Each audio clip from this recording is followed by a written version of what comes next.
CBSE की 10वीं board परीक्षा में बड़ा बदलाव। 2026 से साल में 2 बार होंगी परीक्षाएं। सीबीएसई ने 10वीं की बोर्ड परीक्षा को साल में 2 बार क्यों लागू किया, इसका उद्देश्य क्या है और क्या ये छात्रों के लिए फायदेमंद होगा? नमस्कार, मेरा नाम है दिव्यांशी। आज हम बात करेंगे सीबीएसई के एक बड़े फैसले की जो 10वीं कक्षा के छात्रों को सीधे तौर पर प्रभावित करेगा। आइए इसे आसान भाषा में समझते हैं। अब जानते हैं सीबीएसई ने ये फैसला आखिर क्यों लिया।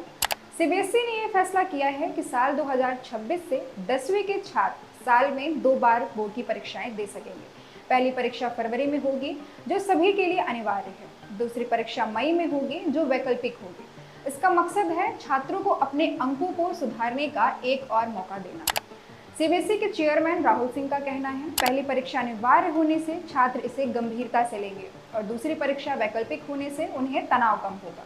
ये फैसला नई राष्ट्रीय शिक्षा नीति यानी एनईपी 2020 के तहत लिया गया है, जो कहती है कि छात्रों को सुधार के लिए अतिरिक्त मौका मिलना चाहिए।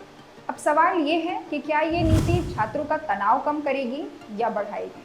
इस पर एक कहावत सही हो रही है कि हर सिक्के के 2 पहलू होते हैं। अगर कोई छात्र पहली परीक्षा के नतीजे से खुश है तो उसे दोबारा पेपर देने की जरूरत नहीं। साथ ही अगर कोई पहली बार अच्छा नहीं कर पाया तो उसे 3 विषयों में सुधार का मौका मिलेगा। ये लचीलापन तनाव कम कर सकता है, जबकि कुछ छात्रों को 2 बार बोर्ड परीक्षा की तैयारी का दबाव महसूस हो सकता है। फरवरी और मई की परीक्षाएं स्कूल और कोचिंग के साथ टकरा सकती हैं, जिसका टाइम मैनेजमेंट थोड़ा मुश्किल हो सकता है। अगर छात्र इसे सकारात्मक मौके से ले तो ये तनाव कम करेगा, लेकिन अगर सही प्लानिंग ना हो तो ये थोड़ा चुनौतीपूर्ण भी हो सकता है। अब सवाल उठता है कि क्या ये बदलाव नई राष्ट्रीय शिक्षा नीति का हिस्सा है? तो जवाब है हाँ, बिल्कुल। ये फैसला एनईपी 2020 के प्रावधानों पर आधारित है। एनईपी कहती है कि बोर्ड परीक्षाओं में छात्रों को अपने प्रदर्शन को बेहतर करने का मौका मिलना चाहिए। सीबीएसई ने इसे लागू करने के लिए ये नई व्यवस्था बनाई है।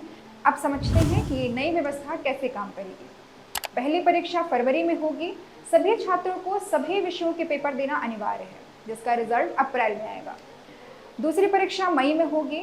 यह वैकल्पिक है। इसमें छात्र अधिकतम 3 विषयों जैसे विज्ञान, गणित, सामाजिक विज्ञान या 2 विषयों में पेपर दे सकते हैं, जिसका रिजल्ट जून में आएगा।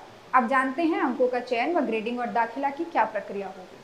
अगर कोई छात्र दोनों परीक्षाओं में शामिल होता है तो 3 विषयों में उसका सबसे अच्छा अंक मार्कशीट में शामिल होगा। वही अंतिम मार्कशीट में ग्रेडिंग और दूसरी परीक्षा के बाद रिजल्ट जारी होगा, यानी 11वीं में दाखिला इसी आधार पर होगा। अब सवाल उठता है, क्या सिलेबस या पेपर पैटर्न में कोई बदलाव होगा? तो जवाब है नहीं। दोनों परीक्षाओं का सिलेबस और पेपर पैटर्न एक जैसा होगा। पूरा सिलेबस दोनों बार कवर होगा। जहां गणित में एक खास बात है कि छात्र पहली परीक्षा में बेसिक या स्टैंडर्ड मैथ चुनने के बाद दूसरी बार इसे बदल सकते हैं। साथ ही दूसरी परीक्षा में वही विषय चुनने होंगे जो पहली बार दिए गए थे। सिर्फ गणित में बेसिक और स्टैंडर्ड के बीच बदलाव की छूट है। अब सवाल आता है, कंपार्टमेंट वाले छात्रों का क्या होगा? अगर कोई छात्र 2 विषयों में फेल होता है तो वो मई की दूसरी परीक्षा में इन विषयों को दे सकता है। साथ ही वो एक और विषयों में सुधार के लिए पेपर दे सकता है।